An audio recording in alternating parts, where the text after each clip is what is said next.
수요 예배 나오신 모든 분들 주님의 이름으로 사랑하고 축복합니다. 우리 서로 인사하시겠습니다. 당신은 언제나 나에게 희망을 주시는 분이십니다. 당신은 나에게 희망을 심어주는 등대 같은 소중한 분입니다.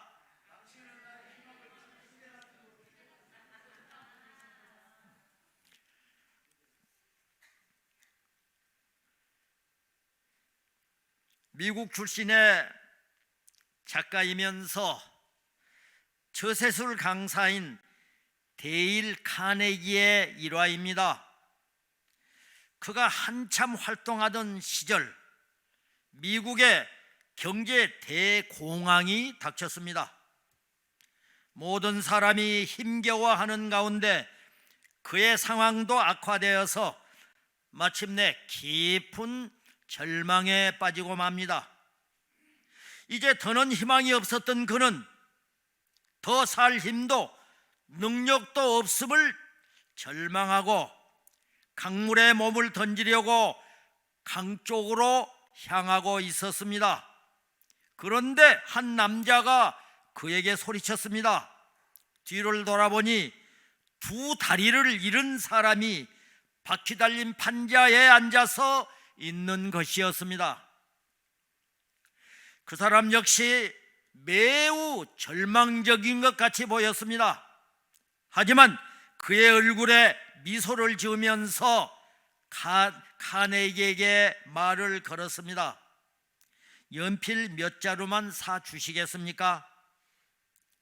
카네기는 주머니에서 1달러 지폐 한 장을 꺼내주고 다시 강을 향해 걸어가려고 했습니다. 그러자 그는 열심히 바퀴 달린 판자를 굴리면서 다시 소리쳤습니다. 이봐요 선생님, 연필을 가져가셔야죠. 난 이제 연필이 필요 없어요.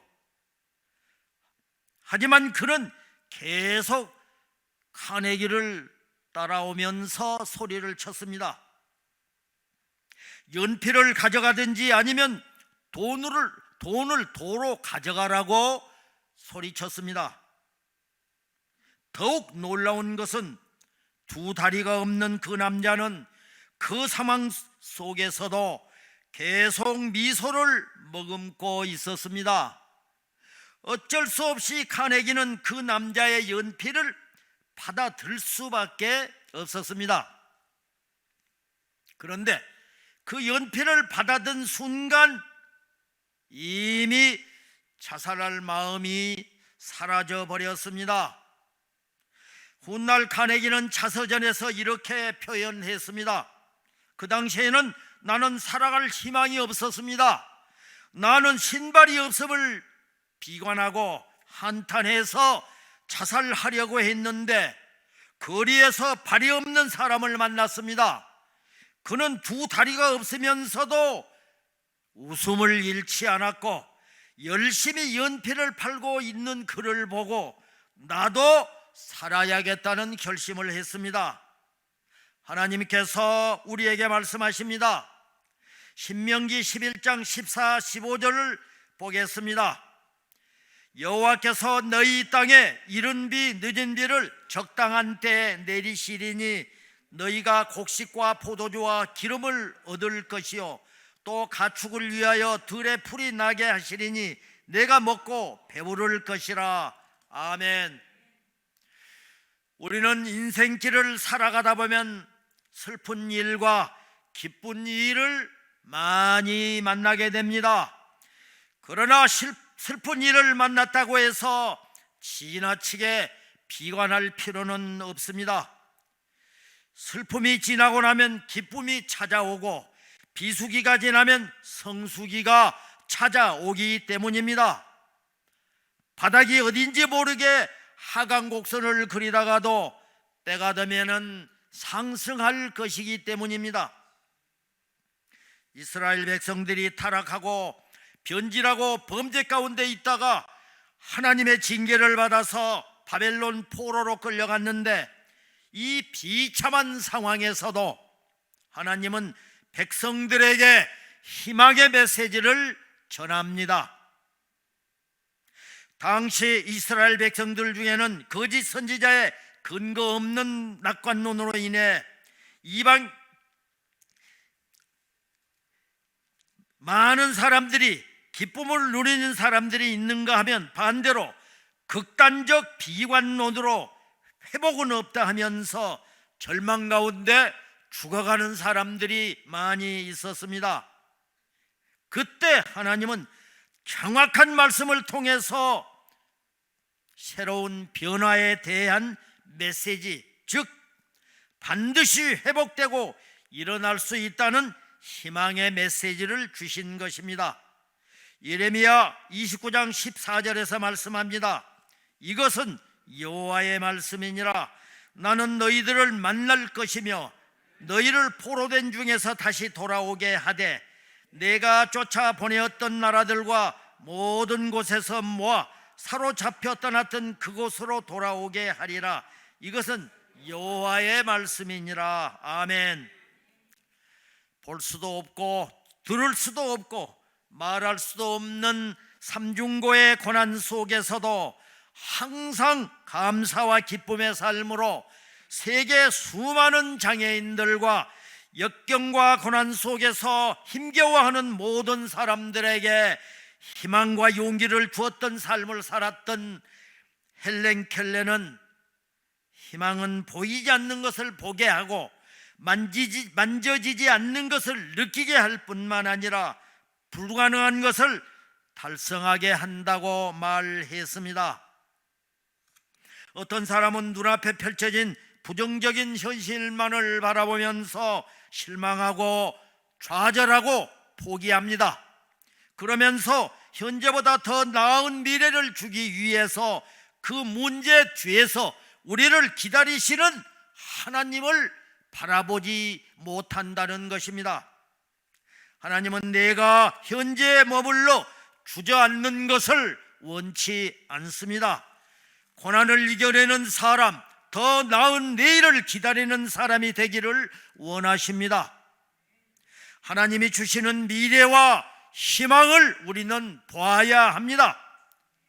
오늘의 고난은 나를 더 큰 사람으로 만들 것입니다. 시편 42편 11절에서 말씀합니다. 내 영혼아 어찌하여 낙심하며 어찌하여 내 속에서 불안해하는가. 너는 하나님께 소망을 두라. 그가 나타나 도우심으로 말미암아 내 하나님을 여전히 찬송하리로다. 아멘. 지금 우리는 코로나의 장기화로 지쳐있는 상황에서 거기에 설상가상으로 우크라이나 전쟁까지 겹치면서 정치, 경제, 사회적으로 너무도 힘든 시기를 보내고 있습니다.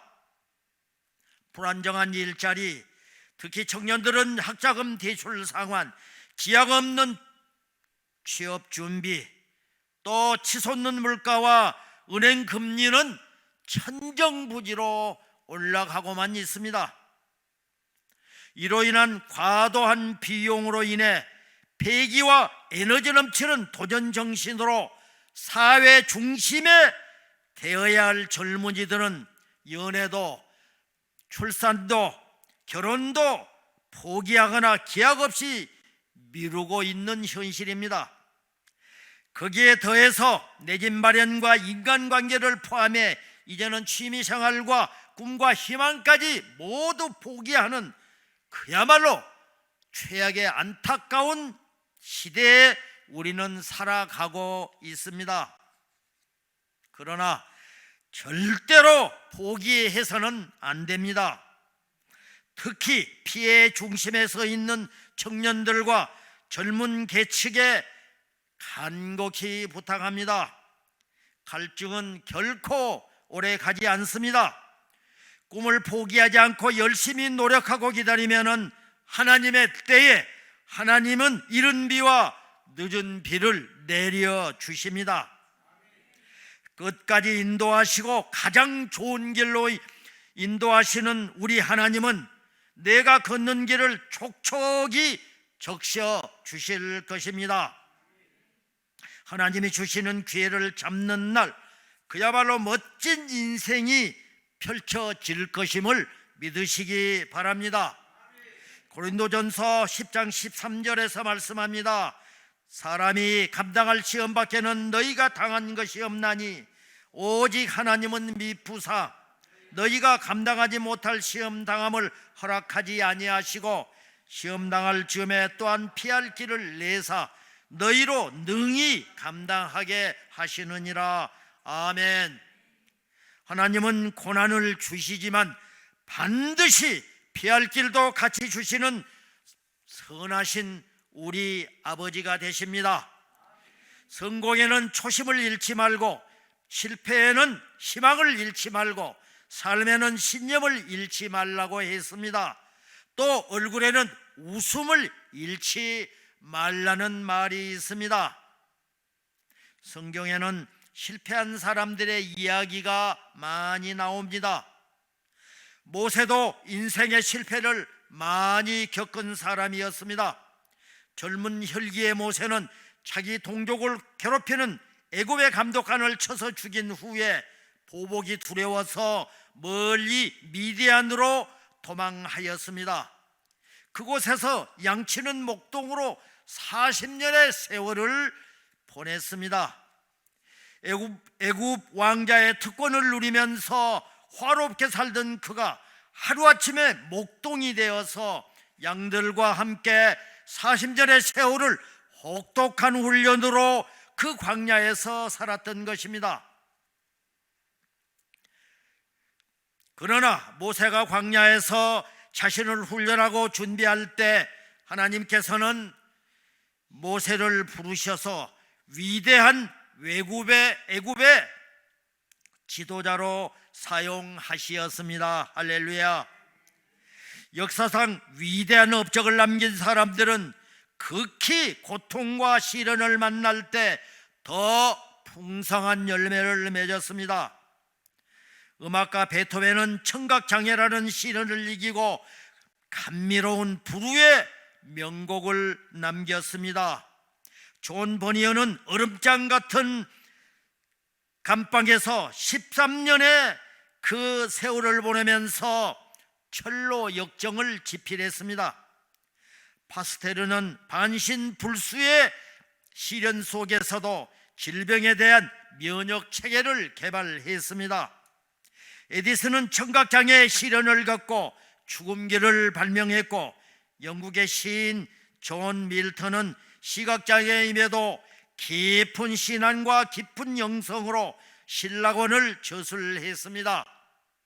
미국의 프랭클린 루즈벨트는 지체장애의 시련을 극복하고 미국의 위대한 대통령이 되었습니다. 이렇듯 세상을 빛낸 훌륭한 정치인이나 예술가나 과학자, 음악가들은 태어날 때부터 천재이거나 전부터 사람들로부터서 인정을 받은 것이 아니었습니다. 물리학자 아인슈타인은 4살까지 말을 못했습니다. 7살이 될 때까지 글을 읽을 줄도 몰랐습니다. 성악가 카루소는 음악 선생으로부터 내 목소리를 가지고는 절대로 너는 성악가가 될 수 없어라는 혹평을 받기도 했습니다. 여러 장애와 부족함과 연약함에도 불구하고 어려움과 시련과 연약함을 딛고 일어서서 하나님께서 주신 여러 달란트로 그들은 놀라운 잠재력을 발휘하였습니다. 할렐루야. 성도 여러분, 왜 우리 시대에만 이렇게 혹독한 고난과 역경을 주시냐고 불평하십니까?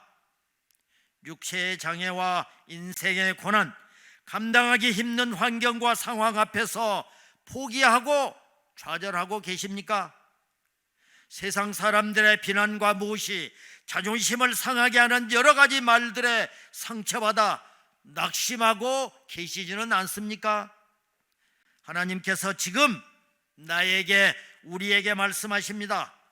이사야 43장 19절을 보겠습니다.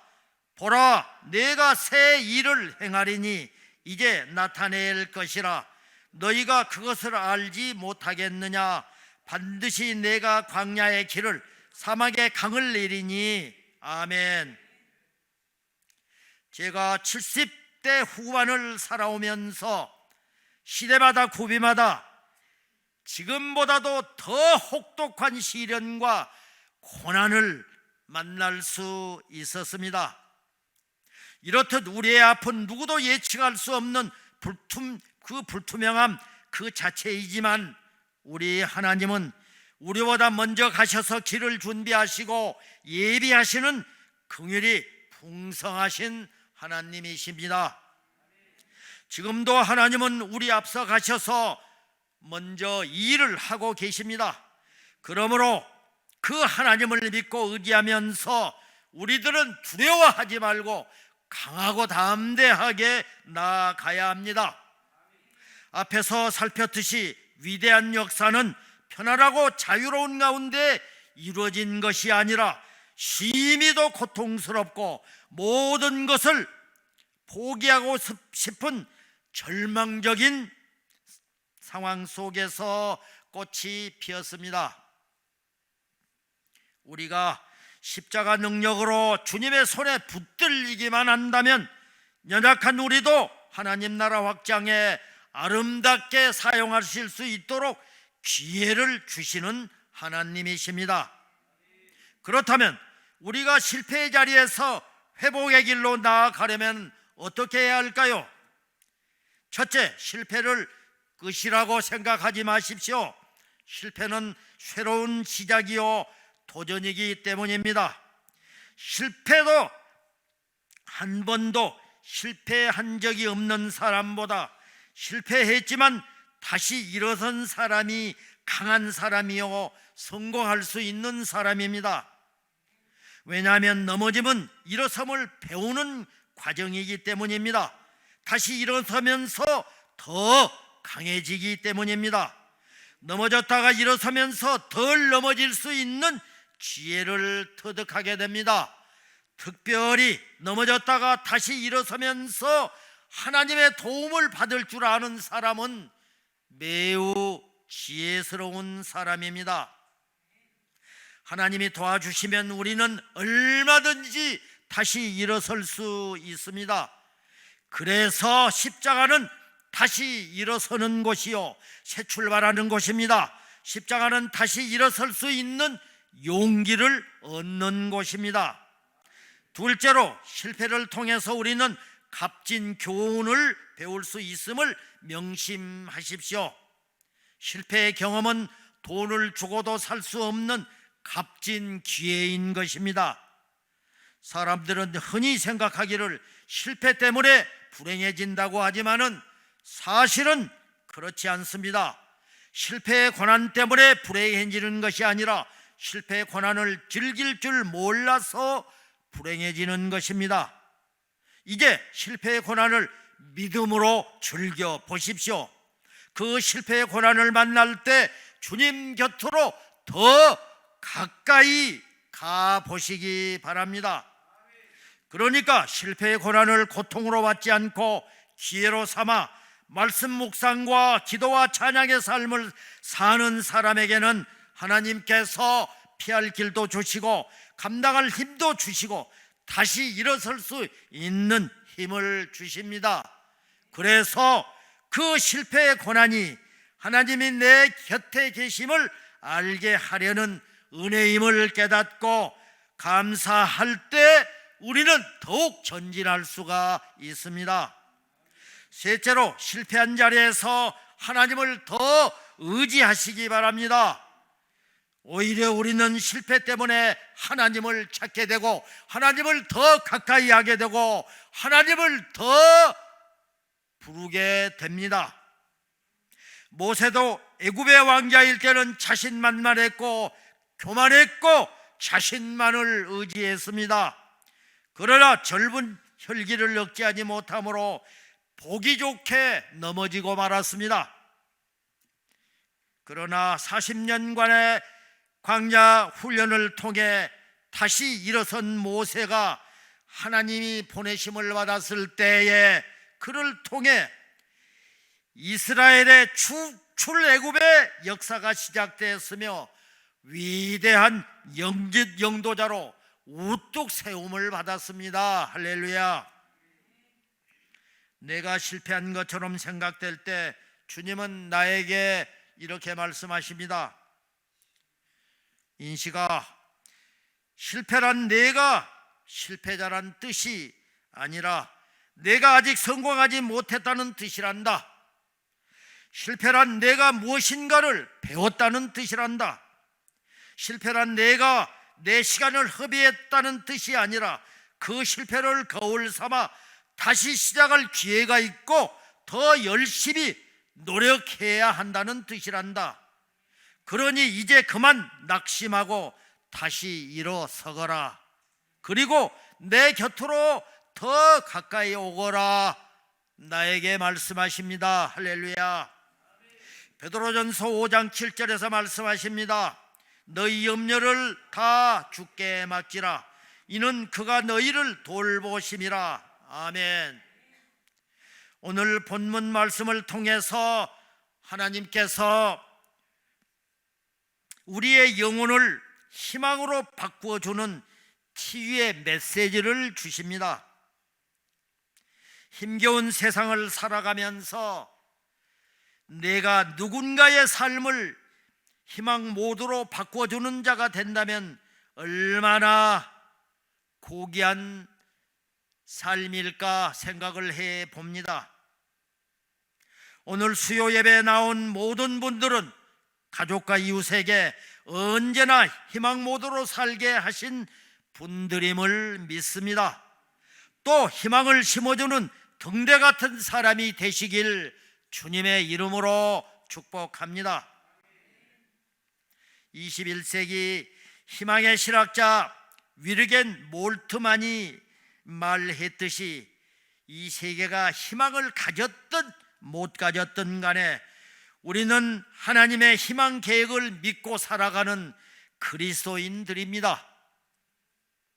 그래서 하나님 앞에 나와 부르짖으며 기도하고 예배하는 것입니다. 또 이러한 축복을 하나님께서 특별히 우리에게 주셨습니다. 하나님의 은총만을 간구하는 것이 우리들이 해야 될 일입니다. 그러므로 우리는 어떤 절망적 상황에서도 여전히 희망을 품고 살아갈 수가 있습니다. 사랑하는 성도 여러분, 일이 잘 안 풀리는 것 같습니까? 아니, 일이 잘 풀리는 것 같습니까? 인생을 속단하지 마십시오. 그렇다고 현실이 어둡다고 절망하지도 마십시오.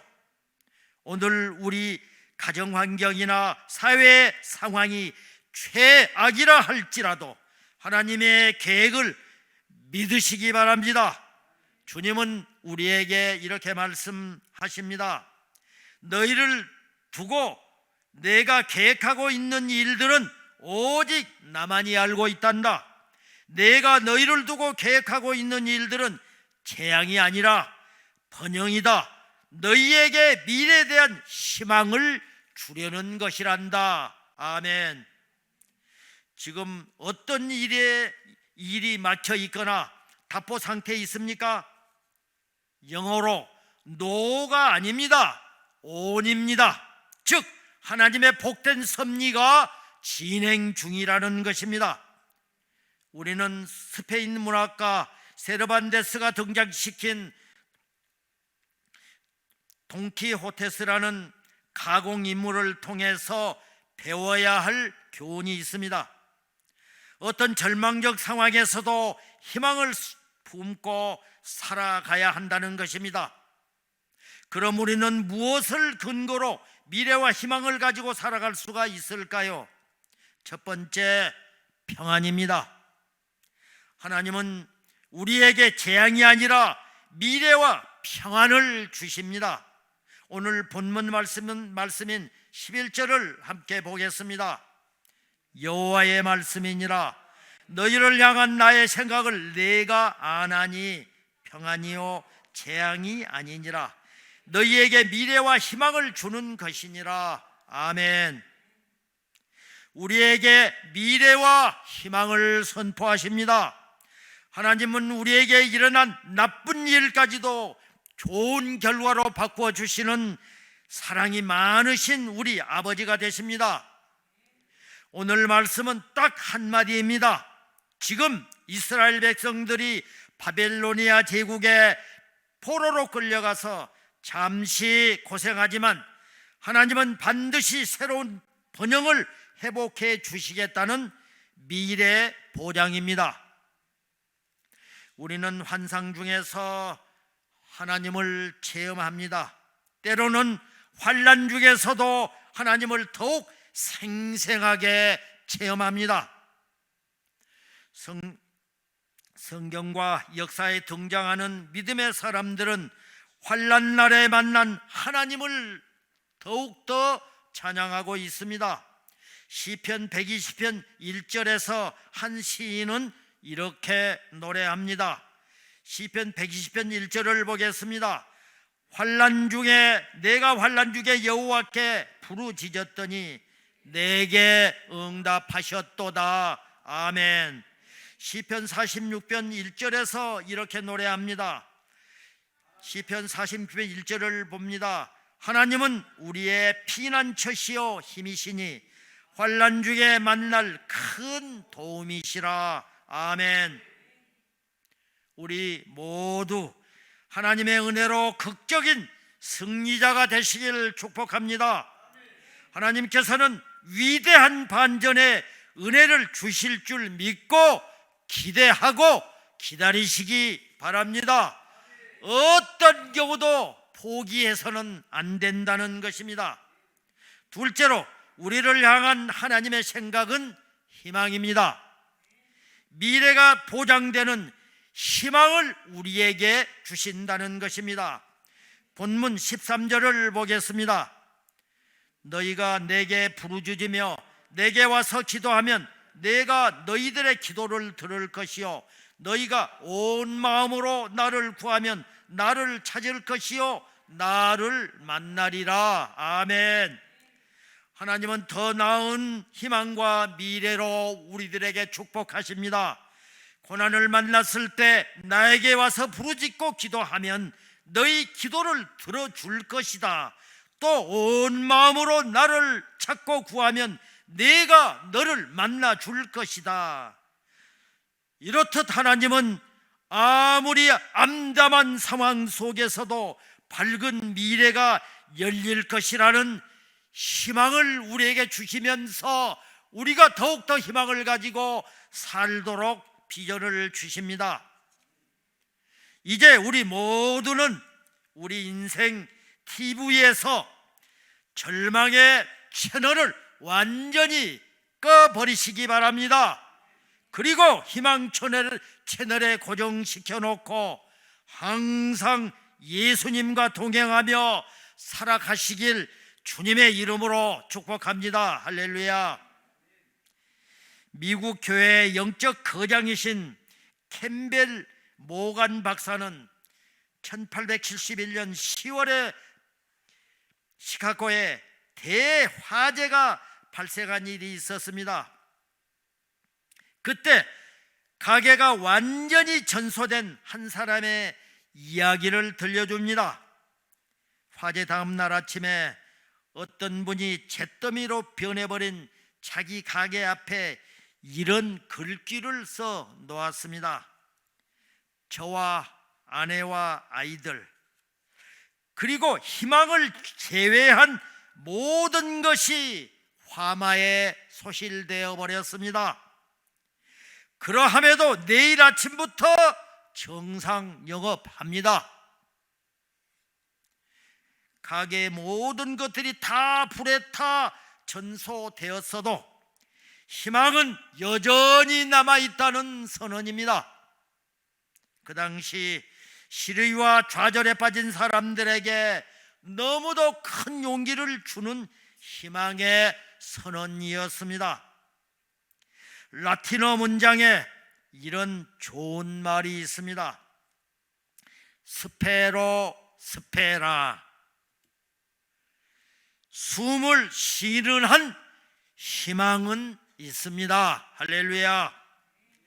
예수님은 오늘도 우리의 절망을 희망으로 바꿔주십니다. 예수님 자신이 죽었다가 사흘 만에 다시 살아나셨습니다. 절망을 정복하신 것입니다. 기독교는 죽었다가 다시 살아나는 신앙을 본질로 하고 있습니다. 그래서 베드로전서 1장 3절은 하나님 아버지께서 우리에게 주신 선물을 한마디로 축약하고 있습니다. 베드로전서 1장 3절을 보시겠습니다. 우리 주 예수 그리스도의 아버지 하나님을 찬송하리로다.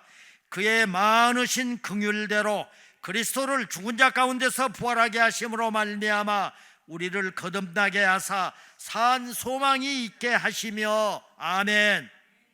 창세기 48장 11절에서 말씀합니다.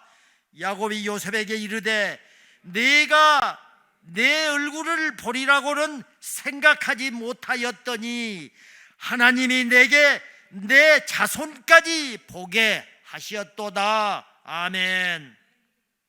하나님을 보고 하나님을 바라보고 의지하는 자에게 평안, 즉 희망과 미래를 너희에게 주노라. 세상이 줄 수 없고 세상이 알 수도 없는 희망과 미래인 평안을 하나님께서는 우리에게 선포하십니다. 이처럼 우리는 희망과 미래를 보장받은 자들입니다. 그래서 우리는 이 세상을 하나님을 의지하고 바라보면서 아직도 살아갈 희망이 있습니다. 요즘 어떤 종류의 어두운 밤을 맞이하고 계십니까? 인생의 어두운 밤을 지나고 있습니까? 취업 문제, 사업의 어려움으로 인한 경제적인 문제, 자녀의 문제와 가정의 문제, 가족 중에 원치 않는 질병을 당하고 계십니까? 여러분들 주님의 이름으로 미래와 희망을 선포하시기 바랍니다. 주님께서 지금 우리에게 말씀하십니다. 예레미야 29장 11절을 보겠습니다. 여호와의 말씀이니라. 너희를 향한 나의 생각을 내가 아나니 평안이요 재앙이 아니니라. 너희에게 미래와 희망을 주는 것이니라. 아멘. 그렇습니다. 우리가 고난을 만났을 때 우리들이 주님 앞에 굳은 믿음을 가지고 끈질기게 주님께 더 매달려 부르짖어야 합니다. 절망을 만났을 때, 우리에게 고난이 엄습해 올 때 사람들을 의지하지 마십시오. 세상의 물질과 권력을 의지하지 말고 하나님께 부르짖어 기도해야 합니다. 할렐루야. 이러한 삶을 사시는 화평교회가 되고 저와 여러분이 되실 주님의 이름으로 축원합니다. 축원합니다.